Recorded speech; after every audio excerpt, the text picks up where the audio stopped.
خواتین و حضرات، ہماری زندگی کا سب سے بڑا مسئلہ، ہم مسئلے کو جانتے ہوئے بھی اسے حل نہیں کرنا چاہتے، اور کسی مسئلے کو حل کرنے کے لیے نیا مسئلہ کھڑا کر دینا وہ مسئلے کا حل نہیں ہوتا۔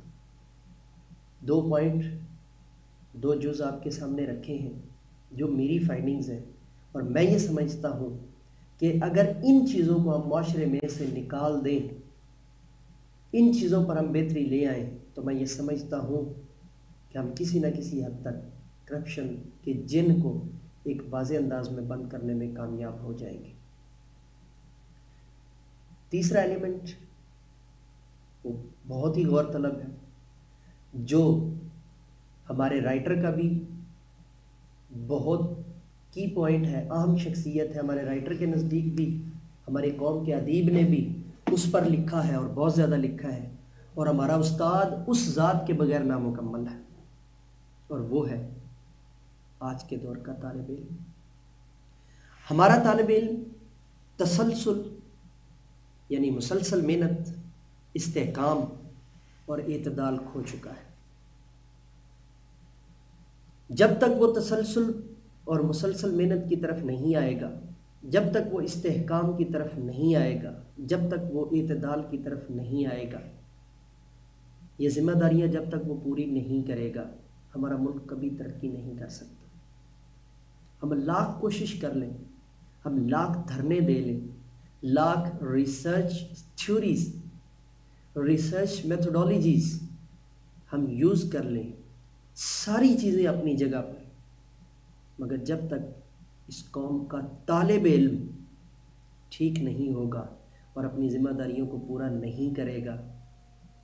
تب تک یہ قوم تبدیلی اور انقلاب سے دور رہے گی،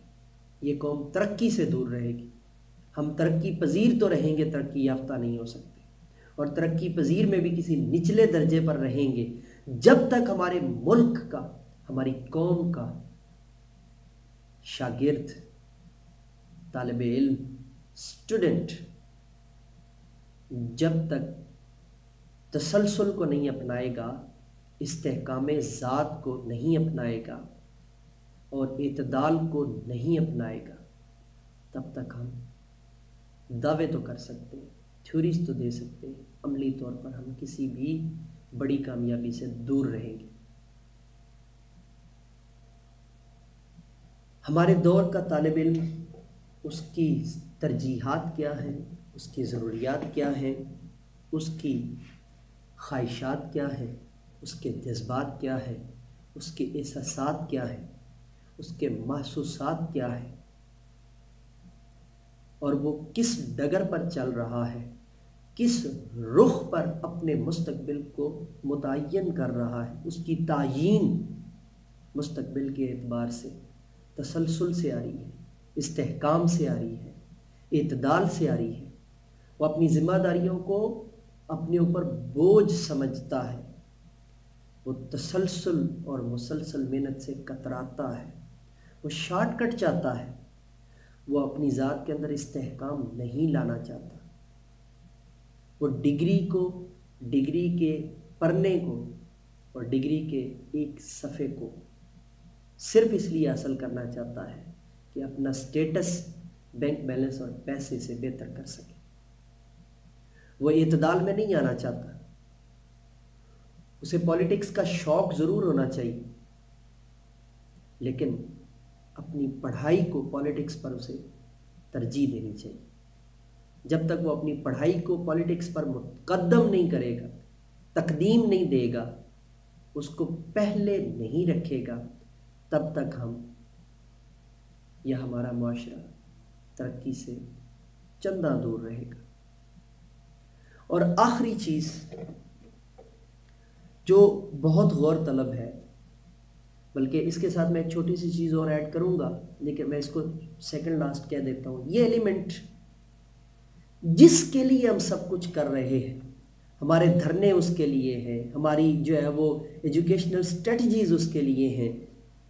ہماری ریسرچ میتھڈالوجی اس کے لیے ہے، ہماری ہر طرح کے جو ہے نا وہ پارلیمنٹ کے کام اس کے لیے ہیں، عدالت کے کام اس کے لیے ہیں، یا ہونے چاہیے، وہ ذات ہے ہمارے ملک کا عام آدمی۔ ہمارے ملک کا عام آدمی اپنے فرائض اور ذمہ داریوں سے غافل ہو چکا ہے، اور جب تک وہ غافل رہے گا، بیزار رہے گا، مایوس رہے گا، اس کے اندر کسی بھی قسم کی کوئی حرکت پیدا نہیں ہوتی، تب تک ہم بالکل بھی کسی ترقی، کسی تبدیلی، کسی انقلاب کو سوچ تو سکتے ہیں، اس پر عمل تو نہیں کر سکتے۔ ہم اس کو سوچ تو سکتے ہیں، اس انقلاب کے لیے، اس تبدیلی کے لیے یقیناً ہمارے پاس لیڈر بھی ہوگا، یقیناً ہمارے پاس رہنما بھی ہوگا یا ہوں گے، مگر ساری چیزوں کے باوجود وہ ریسرچ میتھوڈولوجی، وہ تھیوری تب تک الفاظ اور اوراق کا پلندہ رہے گا جب تک ہمارا عام آدمی اپنی ترجیحات کو بہتر نہیں کرتا، اپنی ترجیحات کو واضح نہیں کرتا، اپنی ترجیحات کو اور اپنی ذمہ داریوں کو نہیں سمجھتا، جب تک وہ اس غفلت سے نہیں نکلتا، ہم تبدیلی اور انقلاب کے صرف خواب ہی دیکھ سکتے ہیں۔ اور تمام مسلمانان پاکستان کے لیے یہ پوائنٹ بہت غور طلب ہے۔ ہم مسلمان تو ہیں، مگر کیا اسلام کی اصل روح یعنی انصاف، عدل، رحم دلی اور رواداری اور حقوق العباد ہم میں موجود ہیں، یا ہم نے ان سے منہ موڑ لیا ہے، یا ہم ان سے دور ہو چکے ہیں، یا یہ ہمارے اندر کسی ریسرچ کے طور پہ تو موجود ہے، کسی تھیری کے طور پہ تو موجود ہے، مگر ہماری ذات کی پریکٹسز نہیں ہیں، ہماری ذات کا عمل نہیں ہے، ہماری ذات کے اندر موجود ثابت قدمی اور استحکام نہیں ہے۔ یہ بات بہت غور طلب ہے کہ اسلام کی اصل روح سے منہ موڑ کر صرف عبادات کو اس حد تک اپنے اوپر لباس کی صورت میں آراستہ کرنے کے باوجود ہم سکون سے آ رہی ہیں، ہم محبت سے آ رہی ہیں، ہم الفت سے آ رہی ہیں، ہم نئی تحقیق سے آ رہی ہیں، کیونکہ اسلام کی اصل روح صرف عبادات نہ تھیں، نہ ہیں، نہ ہوں گی۔ اسلام کی اصل روح انصاف، عدل، رحم دلی، رواداری اور حقوق العباد ہے، اور جب تک یہ ہمارے معاشرے کے اندر پیدا نہیں ہوگا، ہم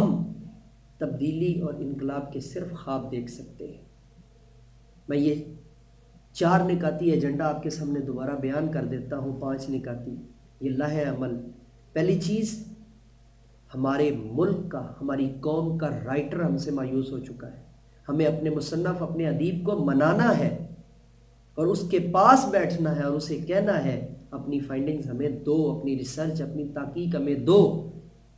مگر اس کے قابل ہمیں پہلے بننا ہے۔ اور دوسرا پوائنٹ، دوسرا جز، کہ ہمارے دور کا استاد، معلم، وہ ناقدری کا شکار ہو چکا ہے، صرف نظر کا شکار ہو چکا ہے۔ ہمیں اس کو اس کا رتبہ واپس دینا ہے، ہمیں اس کا رتبہ اس کو واپس لوٹانا ہے۔ اور تیسری چیز، ہمارے معاشرے کا،